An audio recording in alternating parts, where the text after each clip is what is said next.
Om Vakratunda Mahakaya Suryakoti Samaprabha Nirvignam Kuru Me Deva Sarvakaryeshu Sarvada. Om Shri Mahaganapataye Namaha. Om Shri Gurubhyo Namaha. Harihi Om. Sadashiva Samarambham Shankaracharya Madhyamam Asmadacharya Paryantam Vande Guru Paramparam Asmad Gurubhyo Namaha. Shruti Smriti Purana Alayam Karunalayam Namami Bhagavatpadam Shankaram Loka Shankaram Shankaram Shankaracharyam Keshavam Badharayanam Sutra Bhashya Krutau Vande Bhagavantau Punah Punah Ishvaro Gururatmeti Murti Bheda Vibhagine Vyomavad Vyapta Dehaya Dakshina Murtaye Namaha. Om Shri Medha Dakshina Murti Swamine Namaha. Om Sahana Vavatu Sahanau Bhunaktu Sahaviryam Karavavahai Tejasvinavadhitamastu ma vidvishavahai. Om Shanti Shanti Shanti. Harihi Om Shri Gurubhyo Namaha.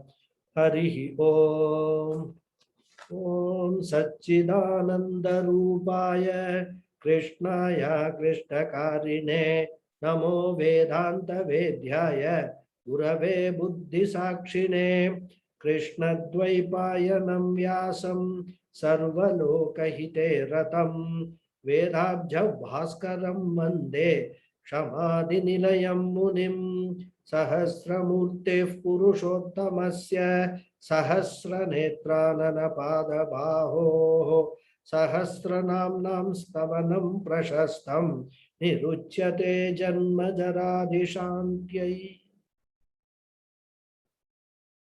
Namaste once again, everybody. Namaste, Guruji. Namaste, Guruji. Namaste, namaste. So just a reminder, please mark your attendance before we start.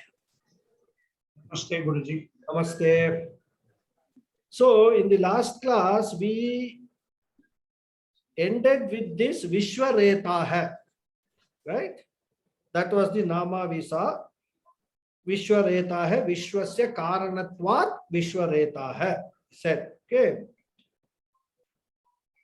And it as the Bhagavan's grace would have it, immediately we followed it with the explanation of that mantra, Hiranyagarbha Garbhastha. So it all came very nicely rather.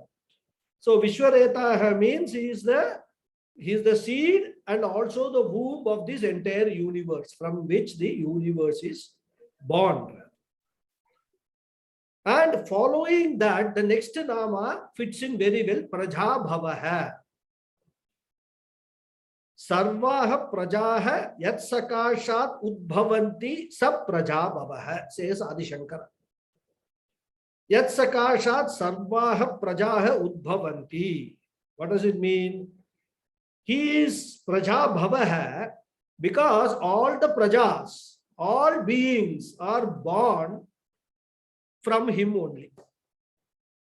He is the source of all being. He is the creator. Even though all the jivas are born with different bodies, and the difference is due to their past karmas, the family in which they are born, their parents, parentage, the place and time of birth, all these things determine the difference in the bodies. But it is based, this is all based upon the law of karma, and it is Ishvara who as karma phala data is giving all these attributes to different jivas. So in that sense, he is the Lord is the womb of the entire Vishwa, and he himself is also the Retas, the seed. Starting from Brahmaji to a small blade of grass, everything is creation of Ishvara only. He has created this entire universe of all beings. So he is Prajabhavaha. Okay. This is the meaning of Prajabhava. Then Ahaha. Ahaha means day, the one who is in the form of day. Because all names and forms are Ishwara's names and forms only. So when we see a day, it is Ishwara we are seeing that. Okay. Prakasha Rupatvat Ahaha, says Adi Shankara. He is in the form of day, he is in the form of Prakasha. What is day? Day means Prakasha. Light. Luminous. Right? He is the luminous. He is luminous like the day. Bright and shining. And why? Because when we have a day, he is the one who is actually giving existence to the day. When we say day is, that isness is nothing but Ishvara. And therefore, when we talk of sun, he is born as sun, which is the Devata of the day. Sun is the Devata of the day. And therefore, he alone is in the form of day. Sun is also his creation only. Rather. What about day also signifies time? And time also has been created by Ishvara only. The Ishvara is Kalatita. It is only Ishvara who has created the time. And this entire prapancha that he has created is limited by time.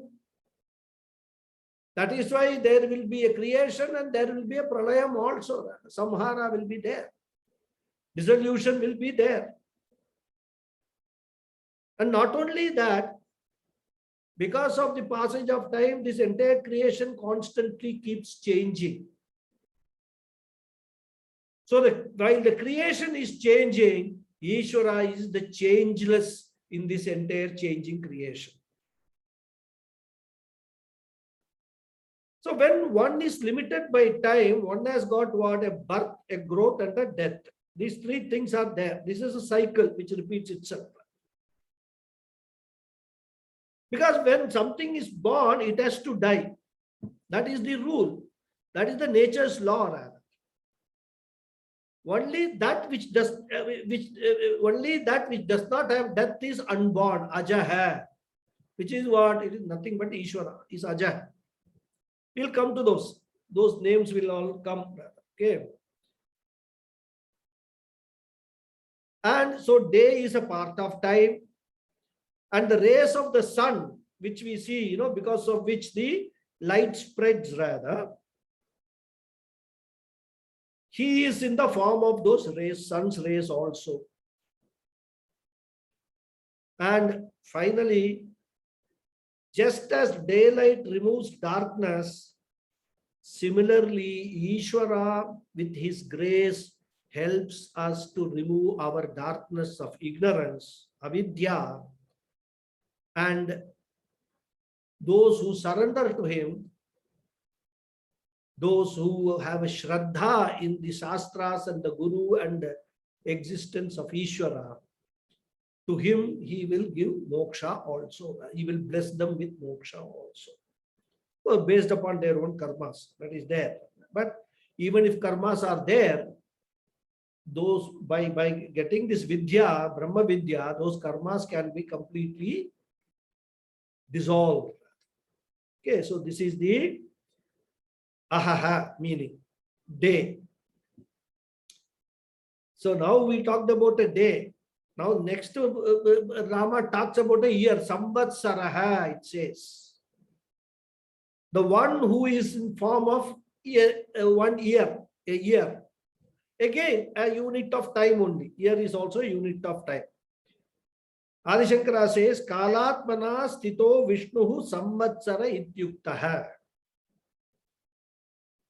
So he is the Lord Vishnu who is Kalatmana. In the form of time. Kala Atmana means the one who is in the form of time. And in that form also, he is also called Samvatsara.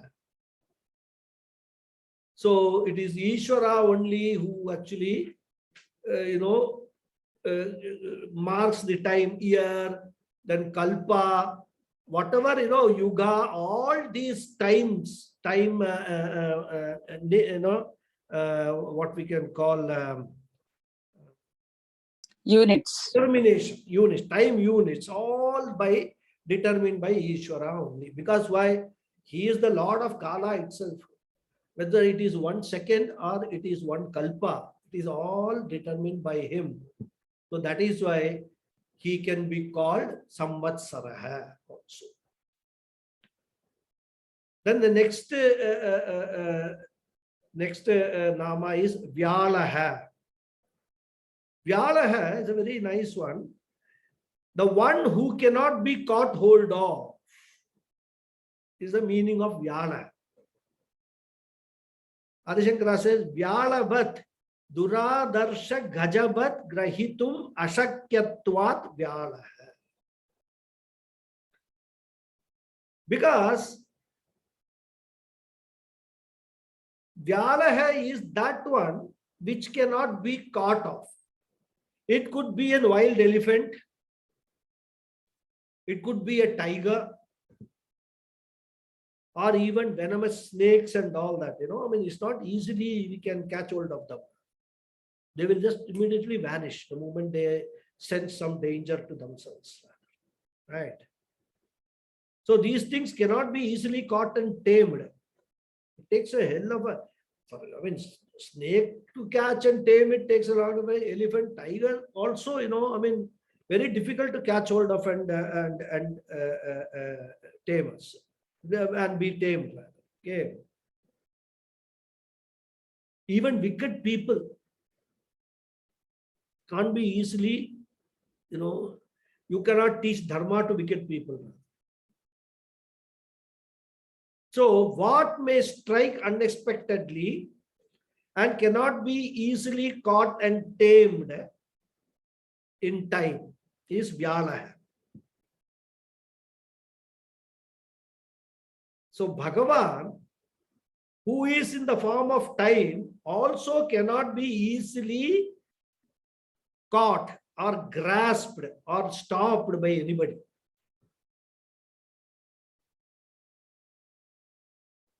But he brings people into his fold. That means Ahaha, Samvatsaraha, Vyalaha, which are all one, we have to take as one unit, because we cannot stop time. Time is that which cannot be stopped, which cannot be caught. That Kala continues to move. We cannot tame time.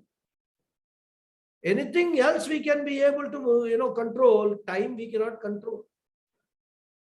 That's why they say, the spoken word and the time which has passed cannot be brought back. So this Vyalaha also goes along with Ahaha and Samvatsaraha. All refers to the time element which is controlled by Lord. Time and tide doesn't wait for anybody. Time and tide doesn't wait for anybody. And in fact, we should put it, time and tide cannot be caught also. You cannot catch the tide and then say, oh, no, don't go back, isn't it? I think there was a story I just recollecting when I was in school, in I think primary school or something, some king, he said, I am the ruler, and then he said, ask the tide to not go back or something. Some such story. So time and tide, they neither wait for anyone nor they can be caught and tamed. Time and tide. Good. Thank you, Ji. So the next nama is Pratyayaha. So here the word Pratyayaha, Adi Shankara takes it in the meaning of consciousness. The Pratyaya, the word in Sanskrit has got many meanings. So he says, Pratiti Prajna Pratyayaha. Prajnanam Brahma iti Shrutehe. The one who is in the form of consciousness. That is Pratyayaha. Why he is Pratyayaha? Because he is in the form of every Pratiti. Pratiti means knowledge. Consciousness is the one which makes knowledge knowledge. The moment, see, our five sense organs gather certain details about certain things and then send that information or input to our mind. The moment that vritti is formed in the mind, consciousness pervades it, and then that becomes knowledge. And the moment it becomes knowledge, it gets stored in the chitta. And that is how, when we see the same thing again, we are able to recall that this is, I have already seen this before. When the knowledge is there. What makes a input, which is jadam, a knowledge, is this consciousness. Otherwise, these eyes and our sense faculties and all, they work only because of consciousness. Sentiency is given by chit. So that is what is here, pratiti. This is the meaning Adi Shankara takes here, right? So in every cognition, in every pratyaya, he is present in the form of consciousness. And this is prajnanam brahma. This is what this is from Kena Upanishad. He is understood, he can be known through every thought. He is the very pratyaya. Pratyaya means a thought. A flower is known, or a flower can be known and understood through flower cognition. When we see a flower, there is a cognition, this is a flower, because we have got that knowledge of the flower. But you cannot see God. So God cannot be known by God cognition. Right? Because if God is known by God cognition, then God will become what? Prameya. He will not be aprameya. He will become an object of knowledge. And we have seen a very detailed thing how he is aprameya. He is not an object of knowledge. But every cognition is God cognition only. So that is why, people talk about this God realization. Puja Swamiji used to say that many students ask him that if I do meditation and all that, whether I can visualize God. Puja Swamiji tells nothing like that will happen. If you do too much meditation, you will sleep off only. You may get dreams of different kinds. No visualization. God is not going to come and show, with the Shankha Chakra, Gada, Bani and all that. He is not going to appear before you. Even if he appears, it will be a figment of your imagination. It will be a dream state or like a dream state. But he says it is very easy to recognize God. All your recognitions are God recognition only. Whenever you are seeing anything, any object in this world as existing, that existence is Brahman only, Ishvara only. Ishvara consists of two aspects, the Nimitta Karanam and Upadana Karanam. The material of the object is nothing but Maya, Upadana Karanam, and the one which lends existence to that object is Brahman, who is Satchidananda Swarupa. So any object that we see, we can see Ishvara in all objects. We don't need to go in search of Ishvara to any place. So that's what Puja Swamiji says. You can see Ishvara, you can recognize Ishvara in all objects of this world. Any pratyaya, any thought in your mind is nothing but Ishvara only, form of Ishvara only. That is why he is called pratyaya. Okay. And the word pratyaya also means prajna. Prajna is conscious, as I told you, right? So he is existence when he is lending existence to all the objects of this world, and he is present in the form of consciousness in all sentient objects. That is also pratyaya. So consciousness is Brahman. Prajnanam Brahma means consciousness is Brahman. So that's the chit aspect of Sachidananda Swarupa. This is pratyaya. Then next is Sarva Darshanaha. The one with all eyes. All sides you can see. Sarvani Darshanatmakani Akshini Yasya Saha Sarva Darshanaha. Sarva Atmakatvat, says Adishakti. So Darshana here doesn't refer to a philosophy, because the word Darshana has also got a meaning of philosophy. We say we got Shad Darshanas in our Sanatana Dharma and all that, in our Hinduism. But here Darshana means seeing, right? So that's why he says Darshanatmakani Akshini, he says, right? And the eyes, Akshini means eyes. And they are meant for seeing, isn't it? And all eyes belong to him. Therefore, what he is all eyes, he has all eyes belong to Ishvara only, or his eyes only rather. And he is all seeing. And again, Purusha Suktam is such a wonderful Suktam. It starts with the Sahasra Shirisha Purusha hai, Sahasraksha Sahasrapat. So Sahasra Shirsha Purusha, countless heads that Ishvara has got. Purusha is referring to Ishvara. Is the one who is with countless heads, Shirsha. Sahasra Akshasa, countless eyes. Even though the word Sahasra literally means 1,000, here we have to understand as countless. Sahasrapat, countless feet. Why? Because all eyes, all heads, all feet, everything which is there in this entire universe, in this cosmos, is nothing but Ishvara only. At our level, we have got one pair of eyes and one pair of ears and things like that and all.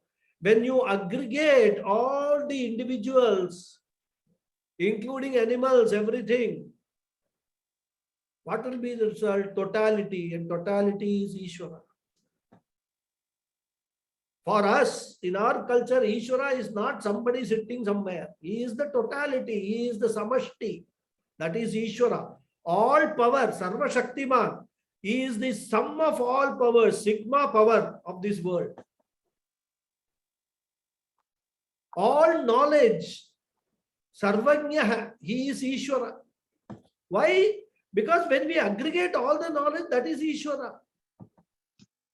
That is how we have to understand this word also, Sarva Darshana. Okay. So here, as I say, eyes are quoted as a Upanakshana. We need not necessarily restrict only to eyes. In the meaning, when we can take all faculties as Ishvara's faculties. Okay. Because he is Sarva Atmakatvat, he is the Atma of everything. He is the indweller, the inner core, inner essence of everything. He is the truth of everything. And he is all knowing also. And Gita, there is a shloka. Sarvatapani padam tat sarvato akshinir sarvato akshishiro mukham. So here again the same idea of Purusha Suktam in Gita also it is being repeated. The one, Pani Padam, hands and legs.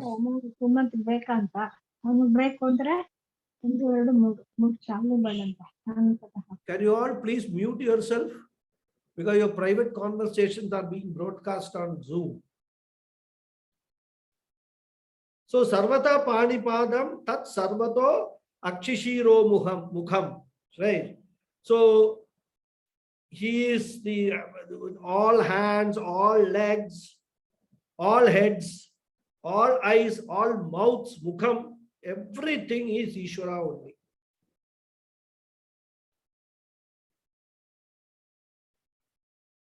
And Taittiriya Aranyaka also says, Vishwata Chakshuhu, Vishwata Aksham. All these words are used. So Ishvara is taken as the eyes of the entire universe.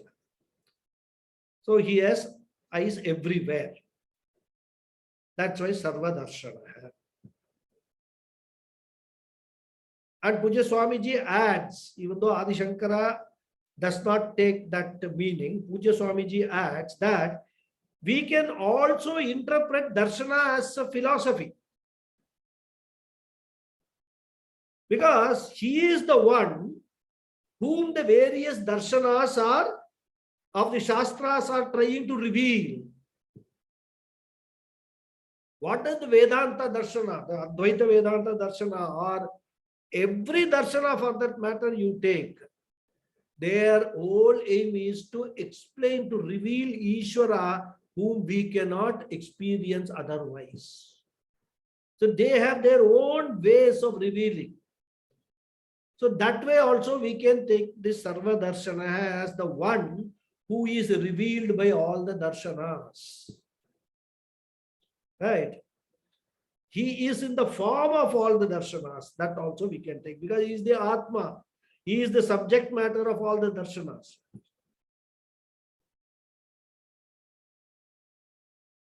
But now question will come, does it mean that Dvaita, Vishishta, Dvaita also are revealing Ishvara?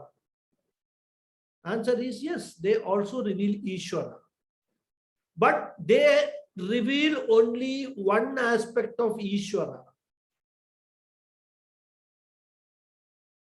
They reveal Ishvara as somebody different from us. Vishishta Advaita reveals Ishvara as Samashti, but their interpretation is that we are part of that Samashti. We cannot equate ourselves to the Samashti. That is their interpretation. We in Advaita Vedanta, we take a broader view. I mean, for example, if there is a pot of milk, and from that pot of milk, we take 1 spoon of milk out. They say this 1 spoon of milk is not the whole milk, it is a part of that milk. We ask the question, is this milk or not? Answer is yes. Is that milk or not? Answer is yes. Is there a difference between these two milk other than the quantity and the shape? This is in a spoon and that is in a pot. They say no. So we call both are milk only. This milk and that milk, there is no difference at all for us, for Advaita Vedantis. So Vishishta Advaita says, no, we don't agree with that. This is a spoon milk, that is pot milk. And spoon milk and pot milk cannot be equated. That is their argument. Okay, fine, you have your argument, your understanding. But what does the Upanishad say? What does the Bhagavad Gita say? Bhagavan Krishna, what does he say? Does he say that what you are talking about? He says the person is a jnani who has got what? Who has got samatva bhava. Seeing everything, understanding everything as one and the same. Whether it is pot milk or whether it is spoon milk or even whether it is a drop of milk taken with that, ink dropper or something. There is only difference in shape and size. In essence, there is no difference. That is the whole Advaita Vedanta philosophy. And Upanishad says, when you understand this, when you assimilate this knowledge, that is moksha. For them, moksha is when we pour the milk back into the pot of milk, that is the moksha for the spoon of milk. We say we don't need to do that at all. As long as we understand that this milk and that milk are one and the same milk, there is no difference. I treat this milk as the same as I treat the pot of milk. I treat all milks in any shape and form as the same. Sarvatma bhava, when I get, I say that is my liberation, that is my moksha. This is the essential difference between all these darshanas, especially these three darshanas. So therefore, even Ishvara, we say, that can be correctly cognized and understood only if we understand this Advaita philosophy, Advaita Darshana. Vedanta Shastra only tells us what Ishvara is. That is why he is Sarva Darshana, is the meaning. Okay. So we completed that sloka. Now we will enter into the next sloka. I will chant the sloka. Just have a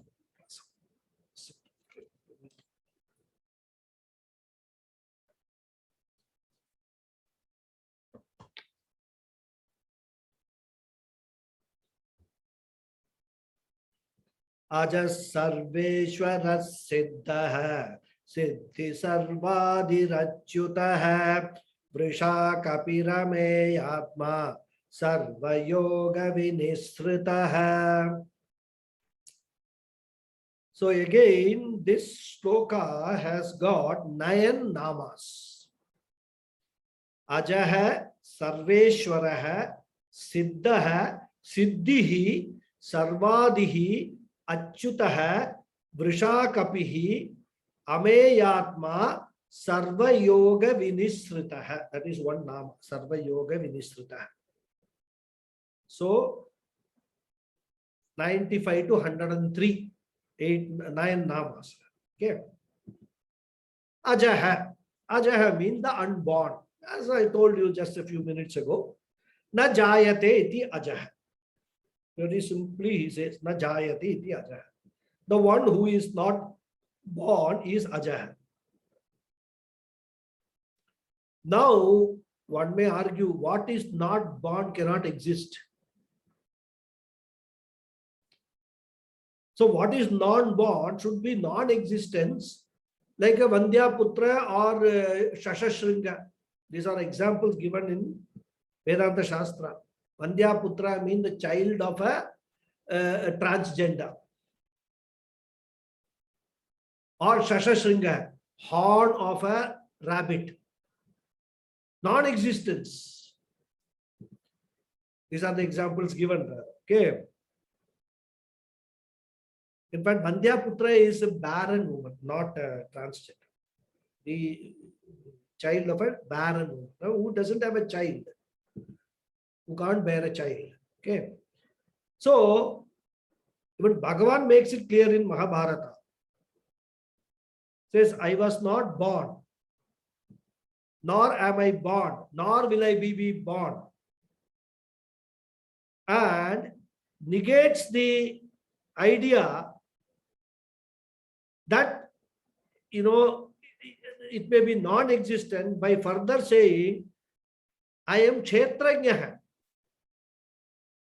I am a Kshetrajna in all beings, and hence I am known as Aja. This is in Mahabharata, he says. Same idea he will repeat in Bhagavad Gita also, rather. Bhagavan Krishna will repeat. In fact, that sloka comes, in the Gita, which is taken from Kathopanishad. Na jayate mriyate va vipaschennayam kutaschinna bhabhuva kaschet ajo nitya shashvato yam puranaha na hanyate hanyamane sharire. Those who know Bhagavad Gita will know a similar sloka comes in. Some word difference is there. That's all, right? There, Gita, it is najayate, namriyate, va kadachit. That is the word. Here, vipaschit. That is the difference. So what has happened is, those of you who are in Bhagavad Gita classes, when we start the teaching, the second chapter, we will see so many similarities between Upanishads and Gita. So Gita, that is why it is called the Upanishad Sara, Vedanta Sara. It is a summary of this entire Vedanta teaching, this Advaita Vedanta teaching. That is the glory of Bhagavad Gita. Anyhow, so najayate mriyate va kadachit nayam bhutva bhavita na bhuyah bhavita va na bhuyah ajo nitya shashvato yam purana. The second line is exactly the same. Na hanyate na hanyamane sharire. So this is again from Kathopanishad. Na jayate na mriyate va kadachit. I am neither born nor I will die at any time, either in the past, the present, or in future.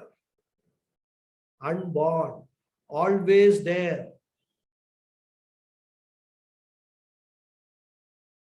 Before the entire creation, Bhagavan was there. After the dissolution also, Bhagavan will be there. Bhagavan doesn't become unmanifest. Only Maya becomes unmanifest. Brahman, Ishvara in the form of Brahman, will never become unmanifest. So, this is what Ajaha means. Nityaha means eternal, not subject to death, not subject to time. Nityaha means what? Not subject to death. Shashvataha. Shashvataha means not subject to any change or decay. Purana, not subject to any growth. So Aja refers to the Swarupa Lakshana of Ishvara. Satchidananda Swarupa Lakshana of Ishvara. This is Aja. Then Sarveshwara. Sarvesham Ishwaranam Ishwara Sarveshwara. The Lord of all is Ishvara. Is the Lord of the entire Jagat. Brahmaji, Indra, Varuna, all Agni, all Devatas. He is the Ishvara of all the Devatas.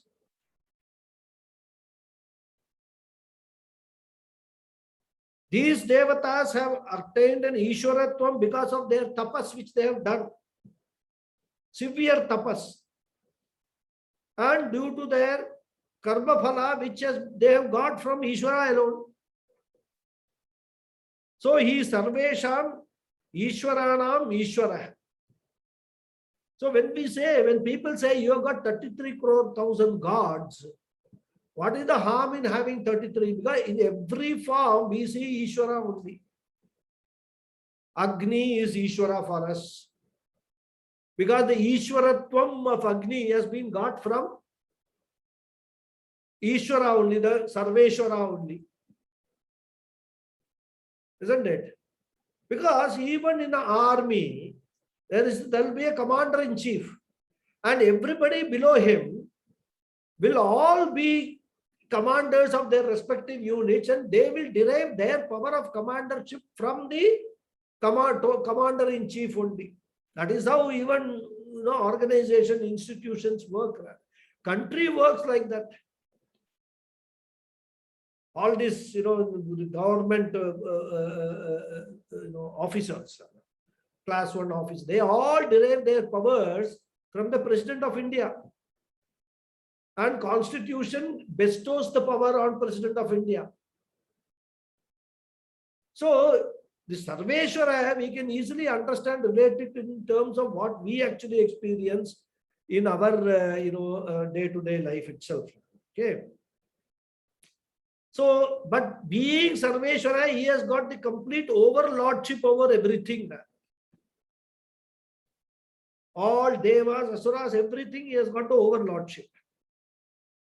And as the material also, as the Upadana Karanam also, he is the one who is actually lending sentiency to all the material existence and consciousness to all the material, because of which the whole creation is existing. He is both the intelligent cause and also the material cause. And Brihadaranyaka Upanishad says, Esha Sarveshwara.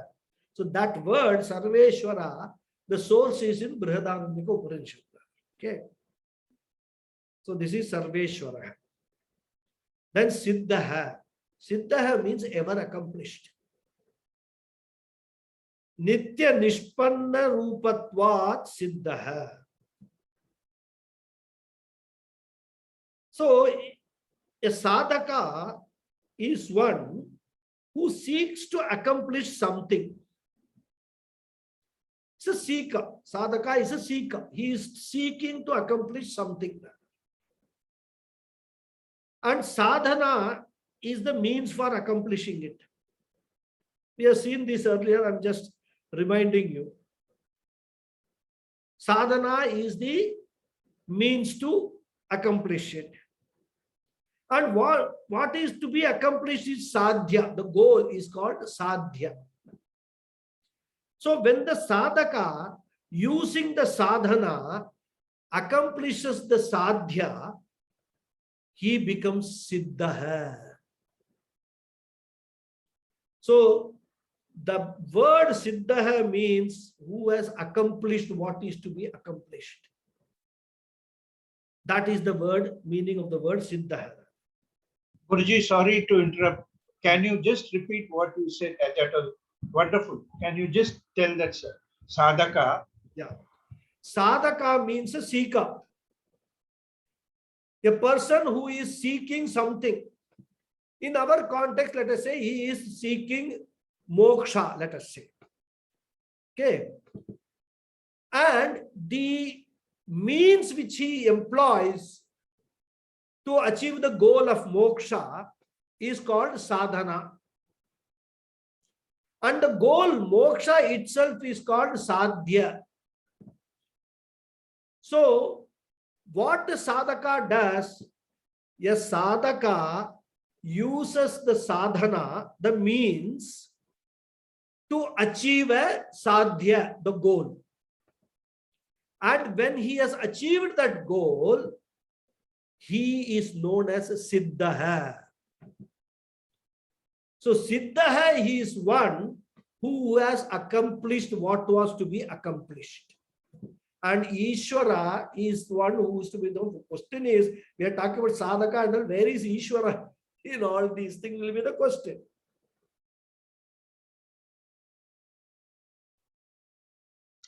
Thank you. Oh, sorry, you got that? I got it. Thank you, Guruji. So now, when the Guru is telling a Shishya, who is a sadhaka, Tattvamasi, you are Brahman, you are Ishvara, you are the Lord. And he says, the Guru says, that it is a matter of your understanding. So your goal is to understand the implied meaning of this Tattvamasi. And the means that you will be employing for that are two. One is Shastra and Guru Upadesha. These are the two means you will have to use for this. So a seeker, using the Vedanta Shastra and the Guru Upadesha as means, when he attains the goal of understanding the implied meaning of Tattvamasi, he becomes Siddha, a Jnani. That is what is Siddha. Right? So when Bhagavan, when the Guru says you are Brahman, means you are the whole, Tat Tvamasi. Tat means the whole, the totality. Tvamasi, you are the totality. When the Bhagavan says that, or sorry, when the Guru says that, and the whole is limitless. So you are taking yourself to be a limited being, my dear Shishya, you are limitless. You are that whole, limitless whole. When he is told,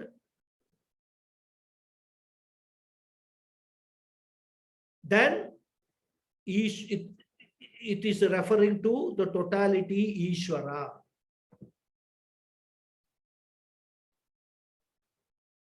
So how do we understand? Like in the Gita says, Brahmarpanam Brahma Havihe Brahmagnau Brahmanahutam Brahmaivate Nagantavyam Brahma Karma Samadhina. Everything is Brahman.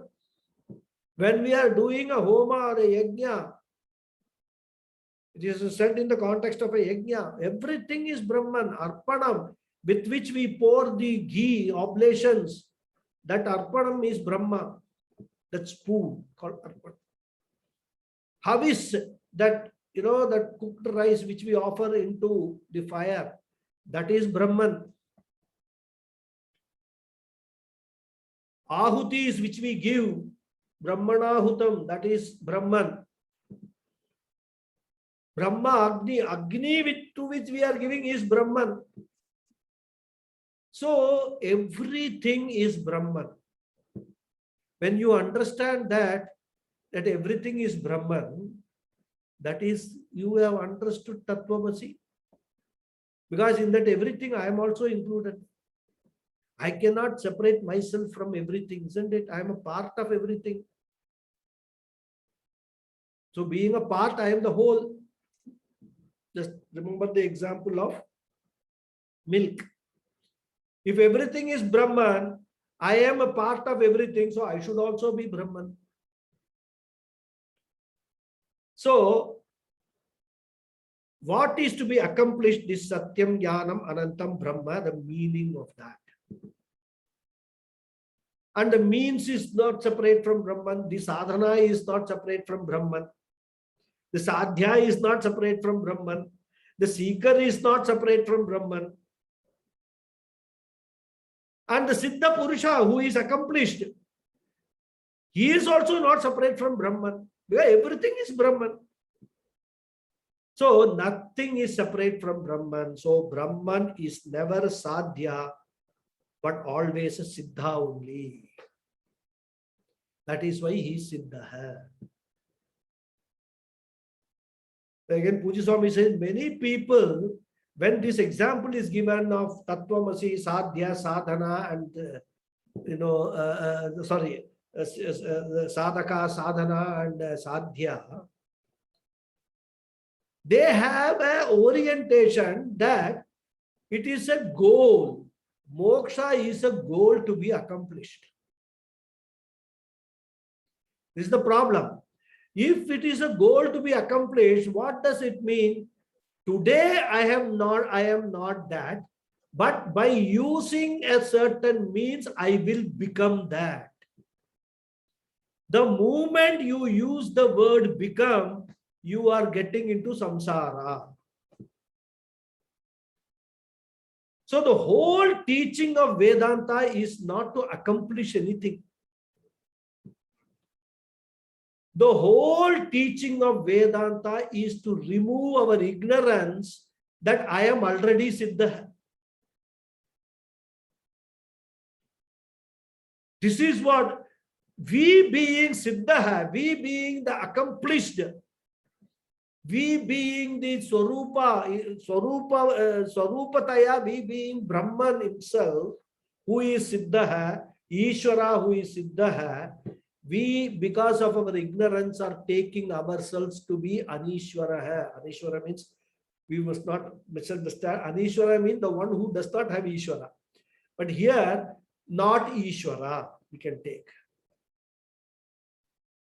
Nirishvara, we can use the word. We are taking ourselves to be a limited entity, limited in knowledge, limited in power. And that Vedanta says is happening mainly because you, my dear, are equating yourself with this body, mind, sense complex, which is all limited. But you are not this body, mind, sense complex. You are Ajaha. As a Jivatma, you have been there from time, beginningless times, and your existence is eternal. Even when you get moksha, even when you get Jivan Mukti or Videha Mukti, you will still be existent as part of the totality, because that never changes. Brahman in the totality never changes. Understand yourself as Brahman. That is all is. So the whole Vedanta Shastra doesn't lead to any accomplishment. The accomplishment is in the form of removal of ignorance. So many examples, even Adi Shankara gives example in Atma Bodha and all that. What is Vedanta Shastra? What is this moksha? He compares it to a bright shining sun covered by dark clouds. The sun is always shining, even the dark clouds are there. We are not able to see the sun because of the coverage of the dark clouds. When the winds of Shastra and Guru Upadesha blow, strong winds of Shastra and Guru Upadesha blow, the clouds go away and the sun reveals itself. Thus, when we, through the Shastra Guru Upadesha, understand what my true nature is, I will realize that I am Swaprakasha Atma. I have been a fool, an ignoramus, taking myself to be all this body, mind, sense complex, which in any case is going to perish. It is a temporary thing. This is what the whole Vedanta is all about. So when we are talking about Siddha, Sadhya and all, we must not misunderstand that there was something to be accomplished, and so that after accomplishing only I become Siddha. I thought that, that wrong understanding should not come in your mind when we are talking about Siddha. Okay.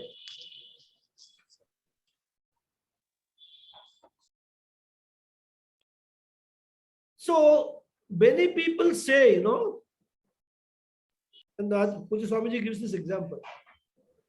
See, somebody has gone to space. Now, if you are a Vedantin, you will think, what does he mean by somebody has gone to space? That means he was not in space, so he has gone to space, or what? Isn't it? Obviously, when you say somebody has gone to the space, that means he was not in space. Now he has gone to space. But is that true? Everybody is occupying some space. If you take space as Akasha, this is the difference. Vedantic thinking is, what is he talking about? He is already there in space only. Why he should go to another space? He has made an artificial difference between the outer space and the space here in the earth. And that is why he is using all this terminology. He has gone to space and all that. Whereas, whether it is outer space, inner space, part space, or any space, space is space. It is one entity. Space is one entity. You cannot divide space. Similarly, Brahman is one entity. And that is where again we come back to Advaita, Vishishta Advaita. For them, because every individual is separate from Ishvara, there is one Ishvara who is Atma, and there are so many Atmas which are their individual Atmas. So the Atma, which is a single entity, they try to divide it. Like this, the people are using this kind of thing, space, part space, this is room space and all that. Room, we say part space, room space because of the shape of that material. Space is not room space. Space is same only. There is no difference between the space within the room and the space outside the room. It's only one wall is separating it. You break down that wall, it is all one space only. So this is how we have to understand these namas rather. When we say Siddha, it does not mean that he was Asiddha earlier, then he has become Siddha.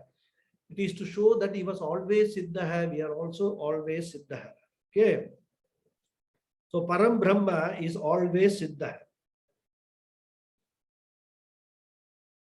So all these examples or these namas actually lead us to understand the totality in its correct, perspective.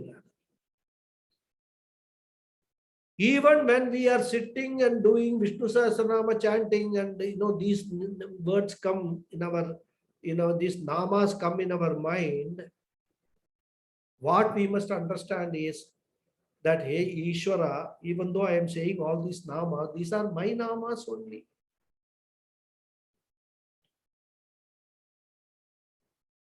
I am all these things. That is our understanding. If we are a Vedanta seeker, if we are seeking moksha, with this understanding only we have to do. But it is not easy to get that understanding with our limited, limitations with which we have got. That is why the sadhana is very important. Guru is important. You have to gain this understanding that Aham Brahmasmi without becoming arrogant about it. It is not the egoistic Aham Brahmasmi. That is the biggest problem. And many these self-styled God men have got this problem. There, they don't shed their ego and then they understand what is Aham Brahmasmi. They take themselves literally, physically to be God. So Aham God. They have their own followers and all, who also don't understand any of these things. They follow them. So let's not get into all those things. So this Siddha, we have to understand this word very, very carefully and very clearly.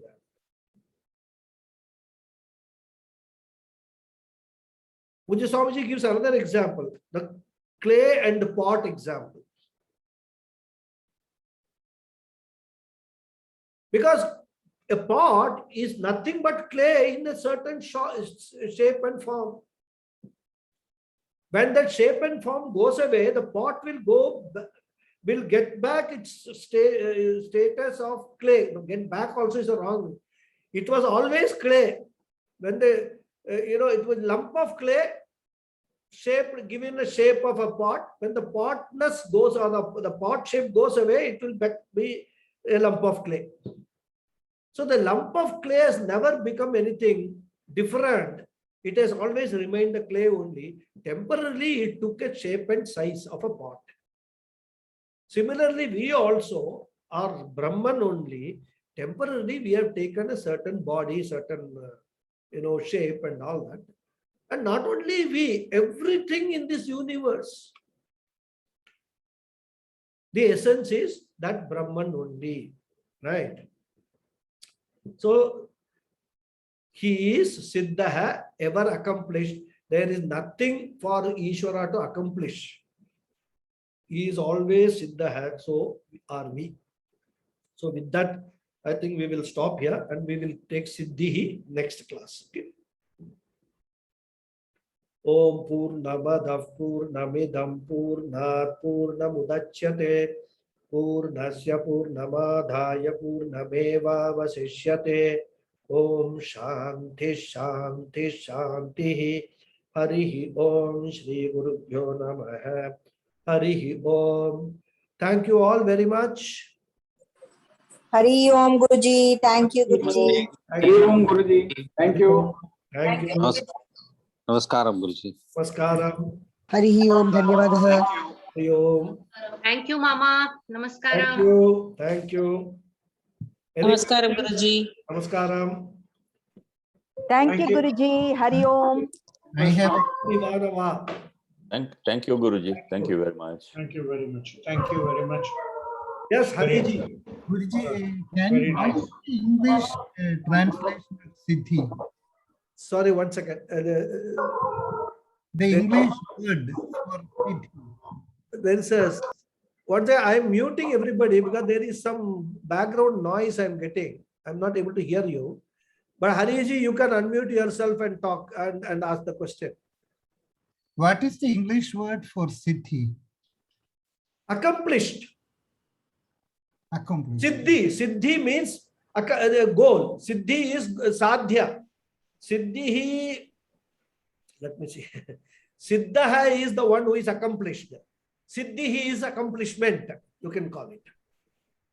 This accomplishment. Once who gets Siddhi will become Siddha. Right. So, one who gains accomplishment becomes the accomplished. Okay. There is a goal which is sadhya. Yeah. And when that goal is reached, Yeah. it's an accomplishment, Siddhi.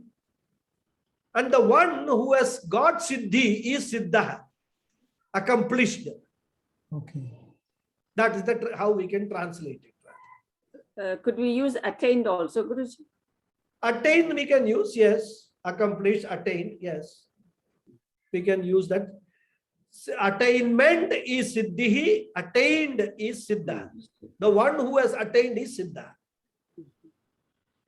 That's the difference. Siddhi and Siddha. We'll come to Siddhi. Next is Siddhi. Okay. That is also Bhagavan only.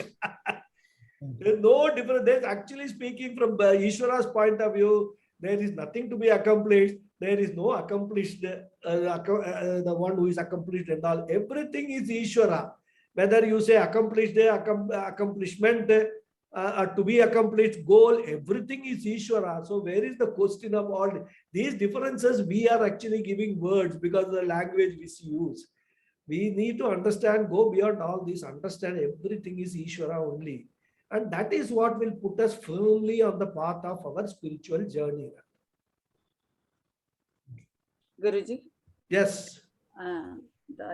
This is just, I'm not sure whether this is a question but anyway, thank you for the wonderful explanation about the Siddha and the Advaita philosophy. But the Advaita, Vishishta Advaita, and then the Dvaita, Vishishta Advaita, and then the Dvaita.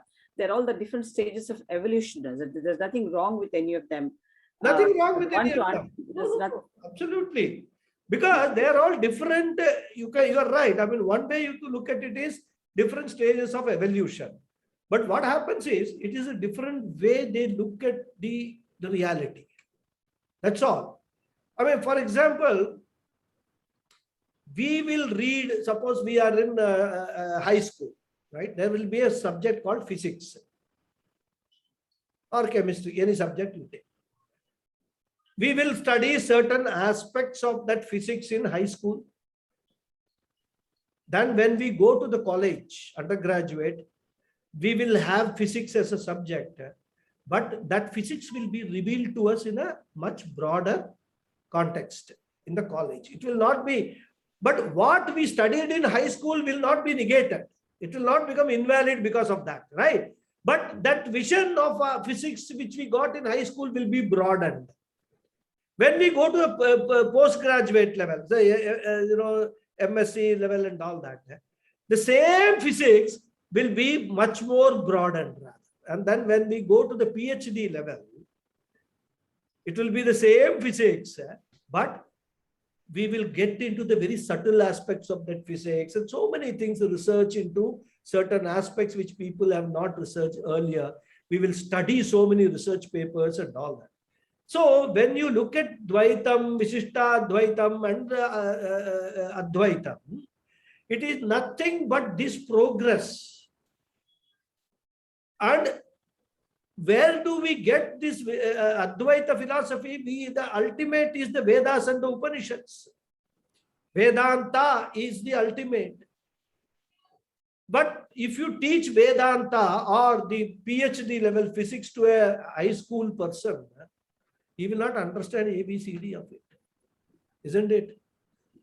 So what evolving, can say, evolving is required. it is a progress of intellectual development which these stages go through.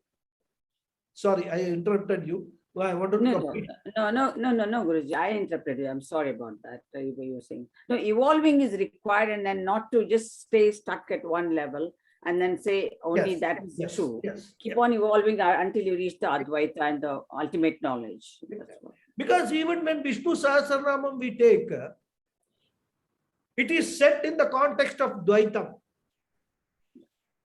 Right?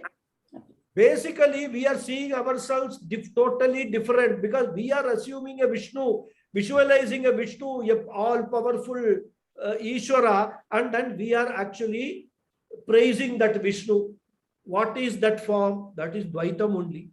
I am separate, you are separate. I am a Bhakta and I have Bhakti for you, so I am doing all this.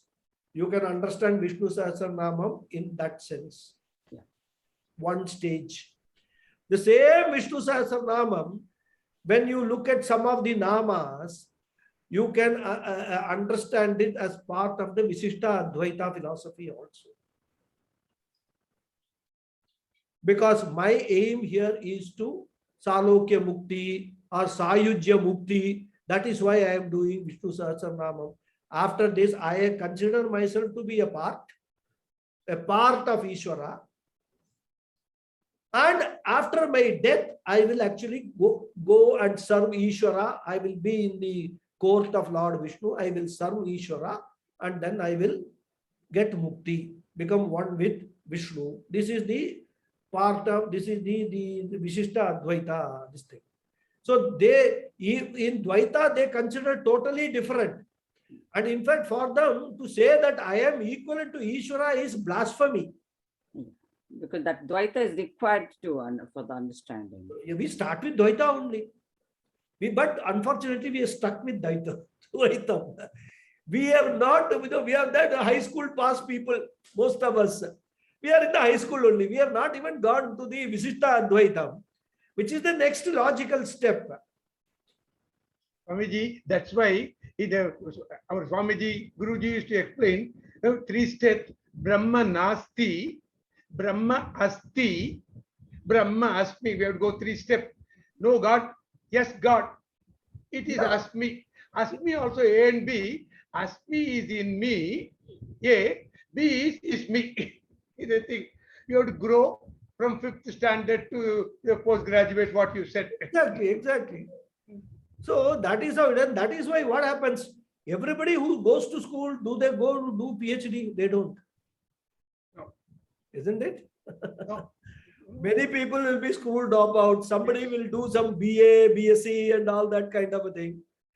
Less number of people go to MSc. Very few people go to PhD. That's why when you come to Advaita Vedanta, you will have only few number of people who will reach that level to understand what it is.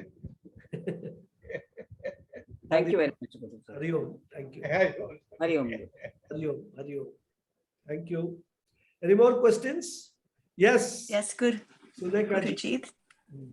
Thank you, Guruji. Thank you for the explanations. My question is a comment or a phrase you had mentioned in earlier regarding removal of the ego, not becoming arrogant, not necessarily removal of the ego, but not becoming arrogant in once one is understanding this. And you also mentioned sadhana for this. I think in previous classes, in other classes, you had also mentioned chitta shuddhi as a means of which to reduce this arrogance or this ego. Correct. My question really is then, as the recitation of these names, Vishnu Sahasranamam, how does one maintain that focus to not become, have the ego inserted or seeping through the recitation? See, it's a good question, but it's a process. See, that is why, what normally we talk about the Sharanagati, concept of Sharanagati. Sharanagati is not that, you are becoming bound to somebody else. It is just trying to dilute your ego more and more and more. It will not happen in one shot or even in a short period of time. It takes a tremendous amount of time because we have been living with this ego for the past so many births. It's not this birth alone. Every birth that we have got in the past as a human being, where we have collected tons and tons of karmas, punyas and papas, all because of this ego only. Because with the ego, you have been taking yourself as aham karta, aham bhokta. The moment you are identifying yourself with every action that you are doing, immediately you are attracting all the karmas. Punya, papa will all get attracted. So that is why we first emphasize that before coming to Vedanta, Karma Yoga is a very, very important part. Karma Yoga has to be practiced for a prolonged period of time. And with the Ishwararpana Bhava and Ishwara Prasada Bhava. Once you do that, in that process, the ego gets slowly neutralized. So if you have gone through this Karma Yoga part, sadhana of Karma Yoga, very well, under the guidance of a guru and all that, when you come to Vedanta, when you come and when you are chanting Vishnu Sahasranamam, for that matter, Rudram, Chamakam, anything that you are chanting, praising the Ishvara, your ego will not show up. Say, oh, you see, he is Prabhu, I am also Prabhu, because Aham Brahmasmi. This attitude will not come.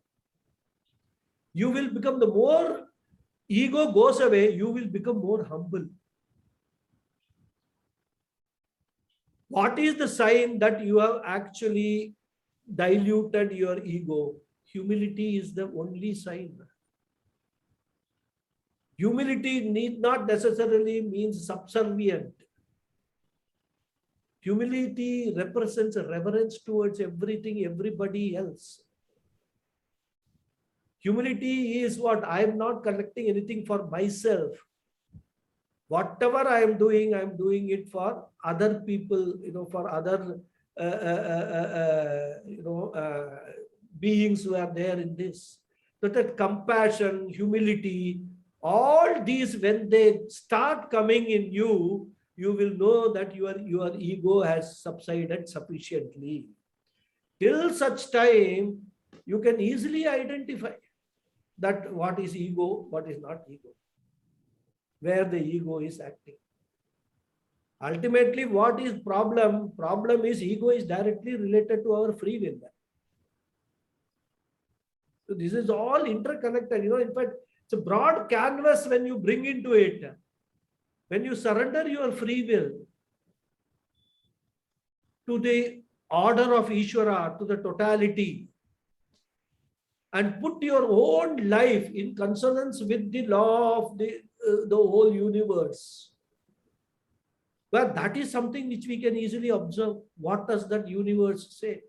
And that is why our elders used to always say, get up early in the morning.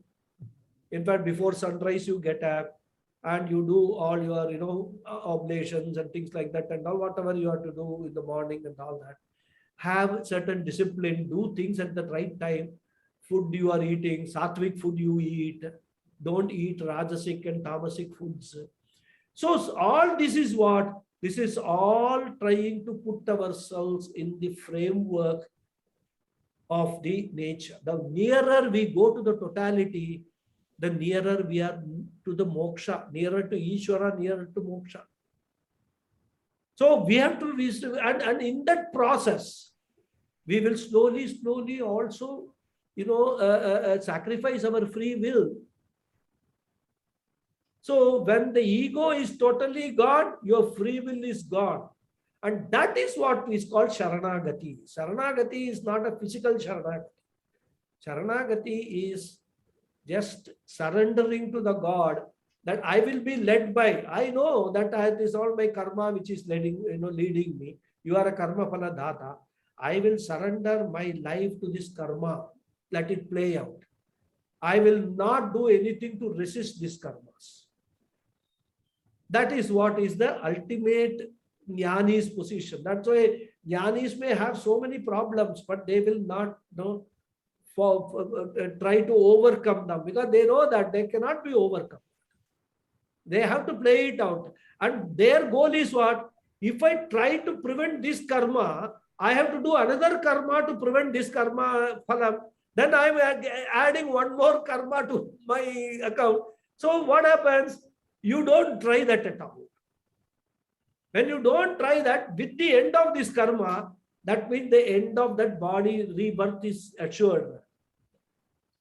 So this is how this ego and this karma yoga is the best sadhana for ego dilution. That has to be practiced very consciously and for a long period of time. Hari Om. Thank you. Hari Om. Okay, Hari Om. See you all. Thank you. Vishnu Sahasranamam students, we will see next Sunday. Thank you, Hari Om.